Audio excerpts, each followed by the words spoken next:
We'll look closely at the stories now. Nearly 60 people have been fined and jailed at Elmina in the central region for open defecation in the last 3 months. City authorities are commended now Eguafo Abrem municipality and the traditional authorities on a daily basis give recalcitrant residents chases at the beaches in order to sanitize the beaches and the community. Joy News' Central Regional Correspondent Richard Kwejanyako has more on this week's agenda that focuses on sanitation.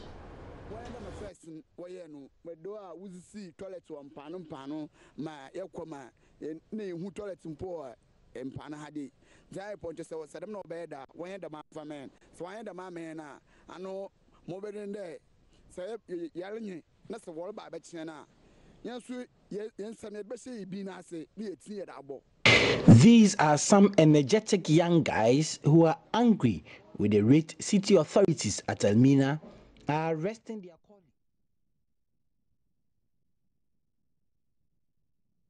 Well, we apologize. We'll have to bring back that story later on. But the $217 million University of Ghana Medical Center is still under lock and key a year after it was commissioned by the Eswal Mahama administration.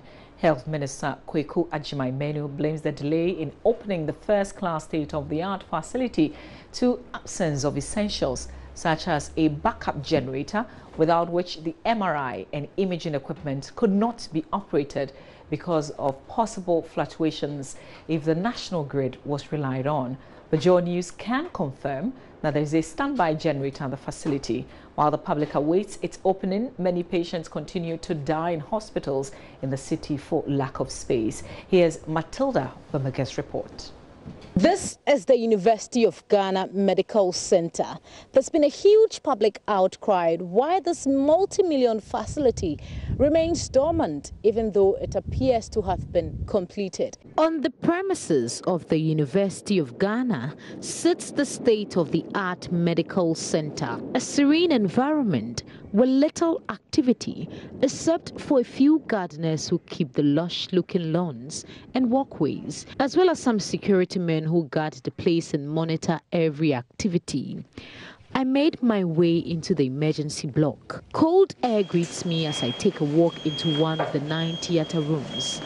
It is a spacious and well-lit operating room with overhead surgical lights, surgical booms which hide electrical cords attached to some of the equipment.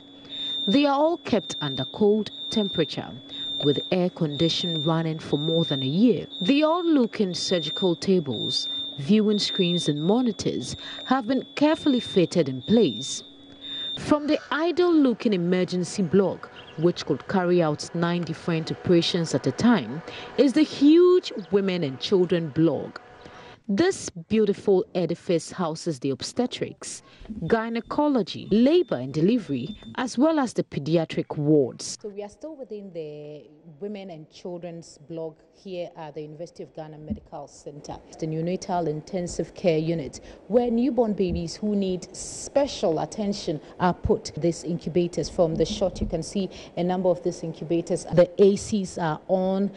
Everything appears to be functional. Many have raised a concern about this facility, which looks complete from the outside, as all structures appear to be in place. But the major worry surrounds the possibility of deterioration, especially when the edifice has already sat idle for over a year. Already, there is a challenge of inadequate medical facilities to cater for the growing population. That is why many believe that the departments that have been completed must be made operational, while concrete steps are taken to complete the remaining facilities needed to make the center fully operational. The opening of the $217 million 650-bed capacity facility has been delayed by what the Health Minister Kweku Agyeman-Manu referred to as the absence of essentials such as a backup generator, without which the MRI and imaging equipment, for instance, could not be operated because of possible fluctuations power from the national grid. By those who claim the place is completed, I am the minister. And I want to tell the Ghanaian population that the place is not. Well, meanwhile, former Deputy Health Minister Roger Mettle-Nunoo has been directly involved with the projects, has been disputing claims made by the health minister. He says the health minister is partly to blame for the delay in operationalizing the facility. It will be recalled that the current administration has been embroiled in a tussle with some former board members over the ownership and administration of the University of Ghana Medical Center since NPP took over power.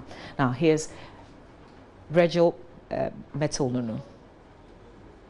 Libu Teaching Hospital run on only the national grid. They also have a standby generator. That Komfanochi Hospital rely on just the national grid. They have a backup. You cannot have people on the operating theater and then suddenly lights goes off and then all the life support systems will just shut down on the person. That's just like removing oxygen from somebody while you're doing a surgery. So the scope of works for the 650-bed hospital included a standby generating facility. So, Honourable, as we speak now, do we have the standby generator? Thankfully, you're on the Legon campus, and I believe that you'll be sent round to actually inspect and confirm that the genset is in place. Kindly check the capacity of the genset to supply adequate electricity to all the sensitive equipment in that place. Honourable, you will also see that we have a 3-day water reservoir to make sure that we have uninterrupted water supply to the hospital. Honourable, it's a different unit, thing. We have a laundry facility. We have, other essential services for tracking any slippages. We have a system in place. We have a computerized control database center. We have a training institution in its own right. The simulation center is a college and institution in its own right. If we had started running the hospital by now, professional health workers will be able to get top-up training on robotics in the simulation center. The facility is supposed to provide 3 main inputs. One is critical medical care at the quaternary level. The second is to provide medical training. And then the next is research. So it is not just a one single facility. It's not like a standard hospital. This is a state-of-the-art 5-star quaternary hospital for a University of Ghana institution. That the facility is in place. Okay. It becomes functional when you do your trial run of the whole facility. You make sure all your oxygen systems are working, your gases are working, your electrical systems are working. That is when the system is compliant to do what it was established to do. Now, Director of Public Affairs at the University of Ghana, Stella Amoah, says they look forward to a peaceful resolution on the ongoing discussion over management of the facility, adding that no government will allow such huge investment to go waste. The strategic institution, that is the University of Ghana, and any forward-looking government will not stand by for equipment that has been bought with taxpayers' money to just go waste. I'm sure that once a formal report issues, we would see the end of this. There are many things to resolve, and that is why all these key... What are some of the key issues that needs to be resolved? We spoke about management issues, so I'm sure that is an issue that will be discussed in this committee. And I think we should be patient to wait. As much as I agree that health matters are very important, everybody knows what antecedents have been. Okay, so people are anxious. They want to see that this doesn't go waste like some projects that have in the past. I'm sure that this is a committee that has been strategically composed, and we will see something positive out of this. Elsewhere, the Ministry of Works and Housing, Samuel Atachia, is touring parts of the capital city to gain first-hand information on the state of some major drains in the capital. The tour is part of initiatives to ascertain the preparedness of the various assemblies in managing the perennial flooding brought by the rainy season. Joy News' Patricia Gasu is with pressmen accompanying the minister and his entourage on this tour and joins me live on the phone. Patricia, good afternoon. Where exactly is the minister touring and what is happening? Good afternoon, Mama V. If you can hear me, the Minister for Works and Housing, that's Samuel Atachia, has been touring some areas and in preparedness for the rain season. And some of the areas include the Lima Drain, that's the one behind the Hotel Paloma, the Atabraka Fauna Drain, the South Sanitation Drain, the Odo and Kole Lagoon, the Kura Drain, the Kaneshi Satellite, that is the Odoko Drain, the Valley Drain, and then the Salamanca Drain. And then we went to the first two, that is the one behind the Hotel Paloma, and then went to Odo. And according to him, it says the Kole Lagoon and the Odo. Hello, Patricia. Hello, Patricia Gasu. Well, we seem to have lost Patricia Gasu on the phone line. We're going to try and reconnect with her. She's been touring with the Works and Housing Minister, Samuel Atachia, today. We're going to see if we can re-establish contact with Patricia Gasu. Patricia, if you can hear me. Hello, can you hear me? Hello, Mavi, can you hear me? Yes, Patricia, I can now. You were telling us about what has been observed at these places that you visited with the minister. Yes, so he says they made a budget before Parliament to construct a permanent structure to deal with the perennial flooding that is facing the country. For instance, the Kole Lagoon and the river must be filtered to allow free flow of water into the sea. And he's saying that if that is not done, the water will be running back into the community, and that will the whole place get flooded. So when I went there, what I saw, the work is ongoing to distill both drains. Patricia, any timelines? Has he given himself any timelines that he's working with? No. There's no timeline. So where are you headed next? We're currently heading to the Sukura Drain. The Sukura Drain. So also in the Accra Metropolitan Assembly. And then the tour will come to an end from there? No, from there, from the Sukura, we're going to the Kandish Satellite, that is the Odoko Drain. Then we go to the Bali Drain, then Salamanca Drain. Okay. So, Patricia, from your own observation, are there works at all these places? Okay, the few places, that is the Nima, Atabraka, and then the South Kanishi Drain, and then the Odo, that's the Kole Lagoon. Yes, the work is ongoing. You can see the excavators dredging the lagoon to still ahead of some of the sands and other things, like other materials that have occupied the whole place. Okay. Patricia, we'll leave it here. We'll come back to you a bit later on in the day. That's my colleague Patricia Gasu, who is on a tour currently with the Works and Housing Minister in some parts of the capital city, Accra.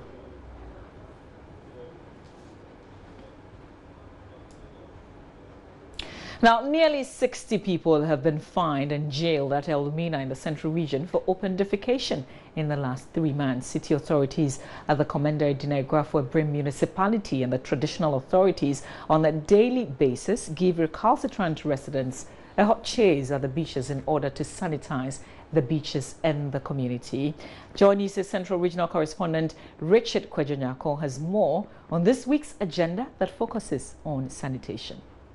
Wayenu medoa uzisi toilet wa mpano ma yakoma ne hu toilet mpo mpana hadi jai ponte se sadam no beda wanyenda manfa men so wanyenda ma men na ano mo bedende se yalenye na se wol ba be na yensu yensane be se bi na ase ne yetinye da abo. These are some energetic young guys who are angry with the rate city authorities at Elmina are arresting their colleagues for openly defecating at the beaches and other places in the community. Abeku Eneko cannot simply understand why they are being arrested for defecating anywhere. You know what happened on your car? On your the friend, since I toilet over at Nadi, no cope. The toilet is open and you be 7 o'clock. And you be 7 o'clock and so. The task force effecting the arrest of people who defecate at the beaches is not good. The toilets at the beaches are closed at 7 p.m. and after that time, where do they expect us to go? This is where we all go to toilet. No watching. 4 million. If you do it here now, you are fined 400 Ghana cedis. Why is it for? We fed Nadi. By first name, Panania, toilet one. Dump in Sunny now, banner, boo toilet. A few days ago, they arrested about 10 people. They have collected the fines from them. I'm from Elmina. At first, there were toilets at the beaches. When the toilets were destroyed by strong winds, they did not build any more toilets here. Where do they expect us to go to toilets? I don't know where Nadia only in toilet. If you see people running at the beaches of Elmina, especially in the morning, do not mistake them for people jogging. Such persons are being pursued by the task force. And when arrested, they are made to pay fines or suffer the punishment of going to jail if they fail to pay the fines. And all these people were arraigned before court, and the court did not spare them because for the past 3 years, we started talking about ending open defecation. We've done a lot of sensitization on radio. We've gone from house to house, from community to community, one-on-one education and all that. And all these people we arrested were not by a tip-off. We arrested them on the act. They were on the act doing, and the task force arrested them. Environmental officer at the Commander Edna Eguafo Ebrim Municipality, Alex Damte, has vowed to use the bylaws of the Assembly to fight the ugly practice of open defecation.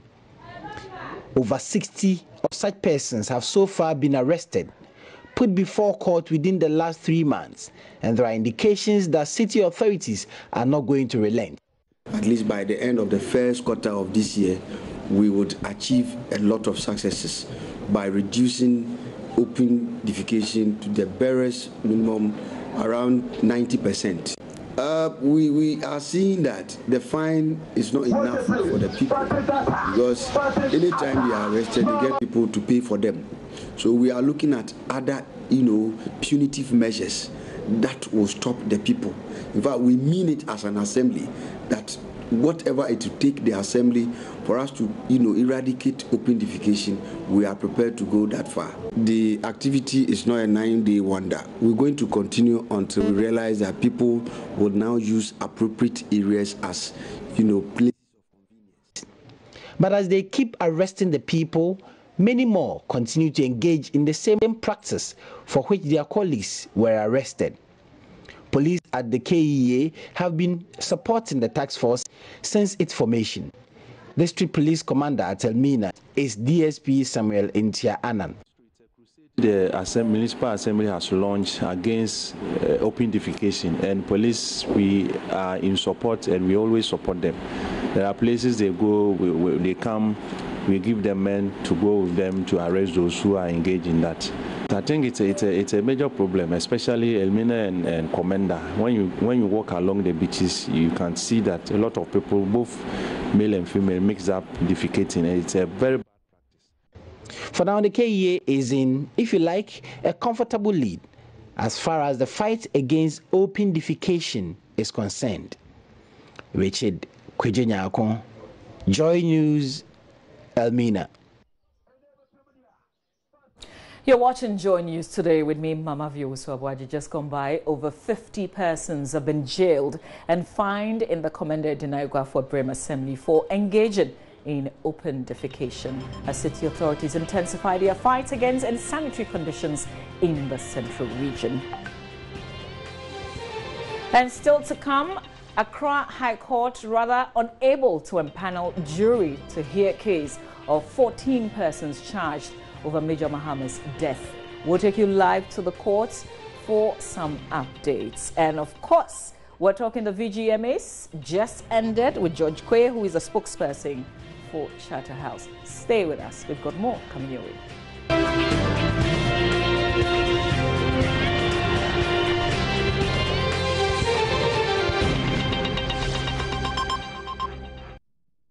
You're still watching Joy News today. Now, it's been generally perceived by far better in terms of organization and an improvement over that of previous years. And I'm talking about the 19th edition of the Vodafone Ghana Music Awards, which came off last Saturday.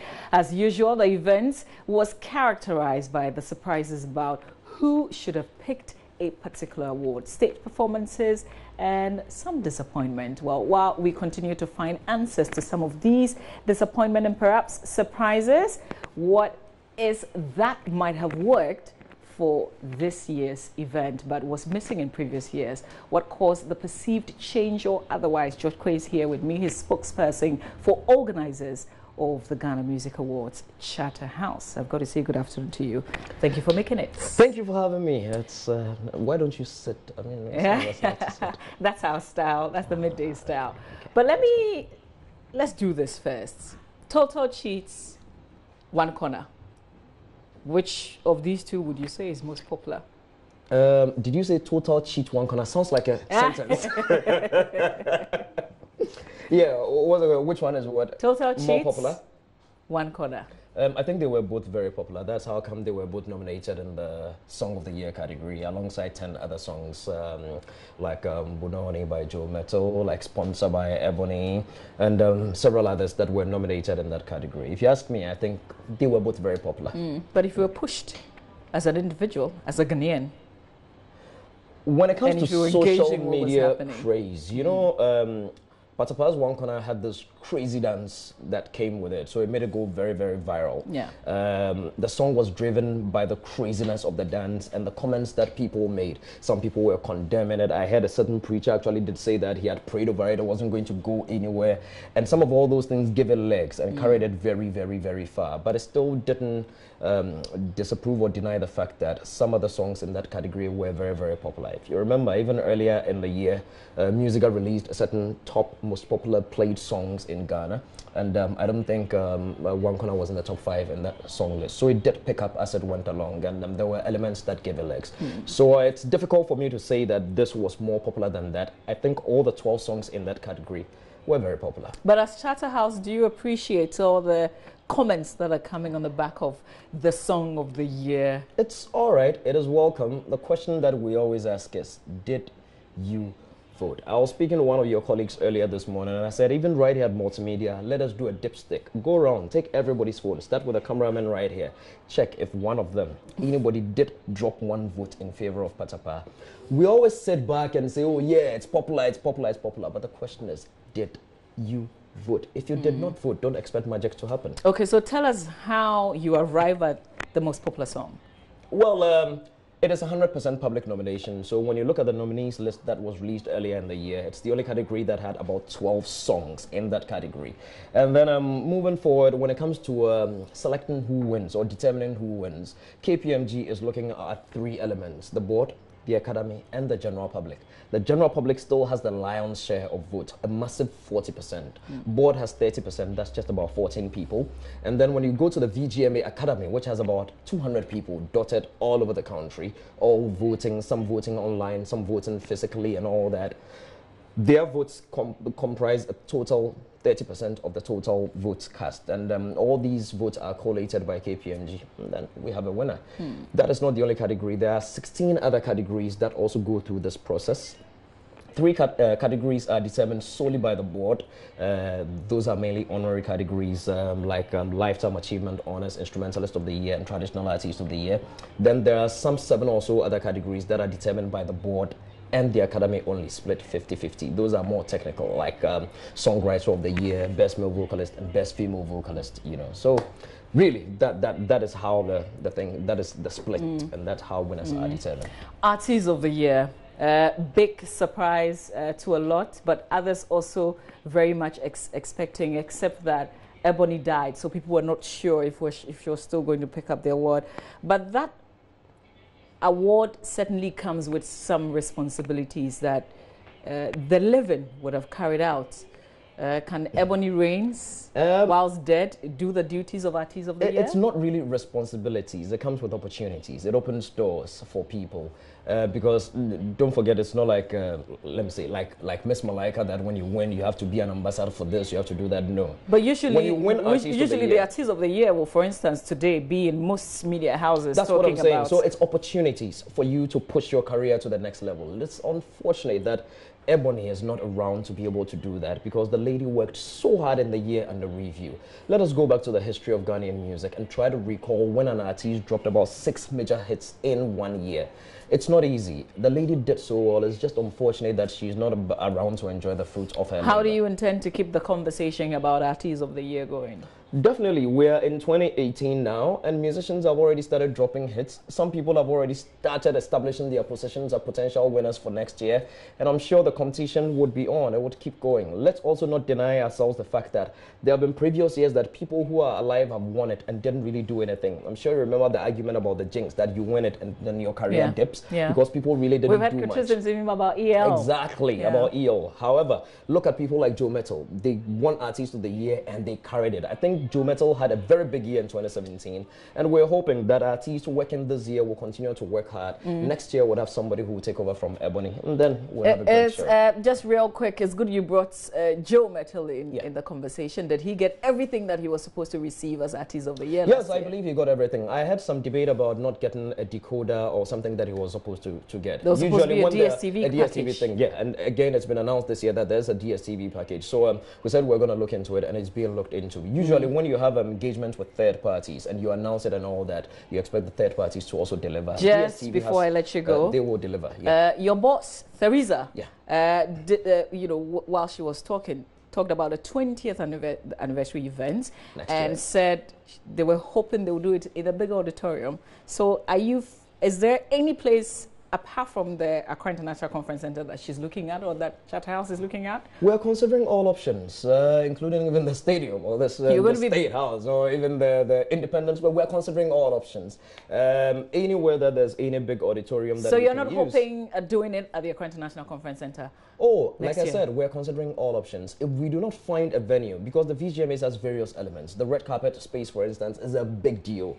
It's an integral part of the event, and there are various setups that are done by our sponsors and partners and all that. So all these things come into the conversation when we are looking for a space. So we are still looking, and who knows, God willing, maybe multimedia may be putting up a space for us by that time. We thank you very much, George Quay, for making time to be here and talking to us about the jazz and the VGMAs, and congratulations to Charterhouse. Thank you very much for the organization. Thank you. But let's stay with the same subject because Fancy Gadam has been expressing his disappointment about last Saturday's award ceremony. He spoke on the AM show with me earlier this morning.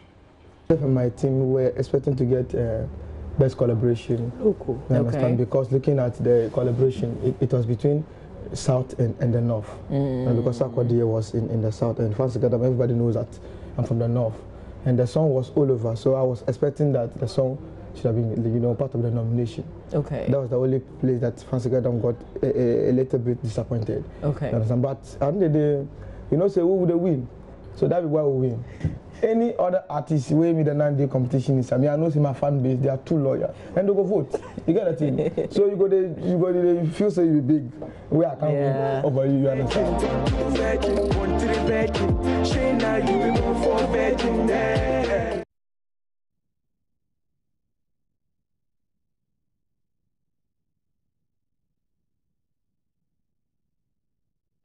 Well, let's move away now. There was drama at an Accra High Court today as a juror nominated to hear the case of 14 persons charged over the death of Major Maxwell Mahama begged to be excluded. Why? Let's dash to the court now and speak with our court correspondent Joseph Akable for details. Joseph, why did the juror ask to be excluded in this court procedure? So, Mama, she simply told the court that, she was uncomfortable hearing this particular case.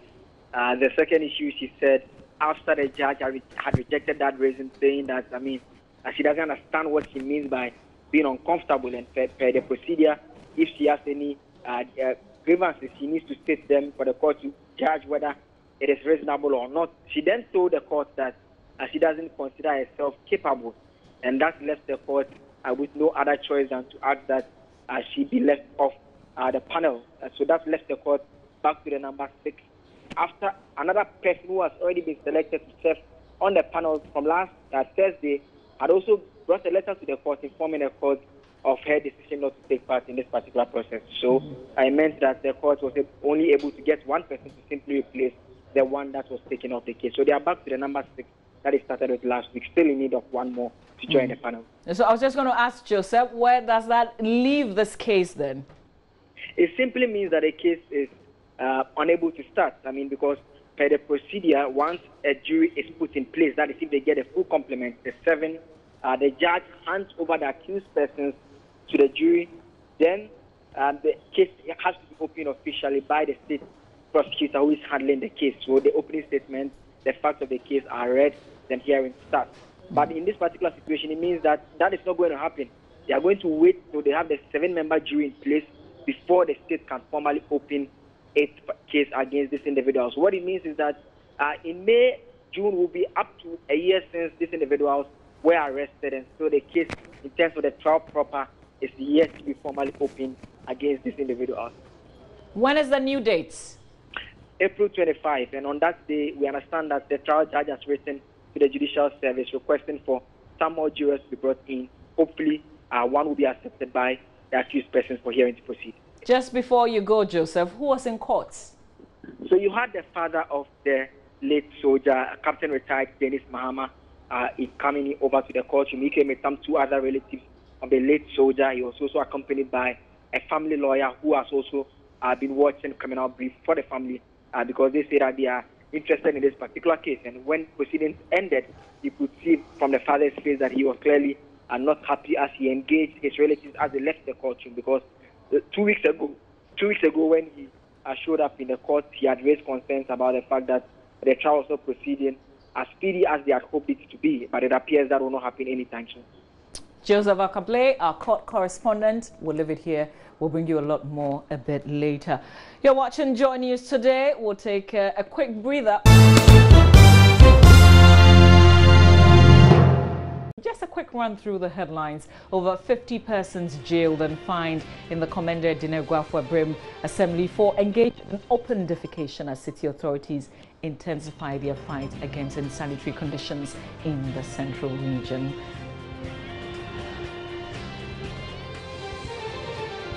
Well, as always, we do have a lot more news. Just log on to myjoyonline.com. My name is Mama Vio Uswabwaji. Thank you very much for your company.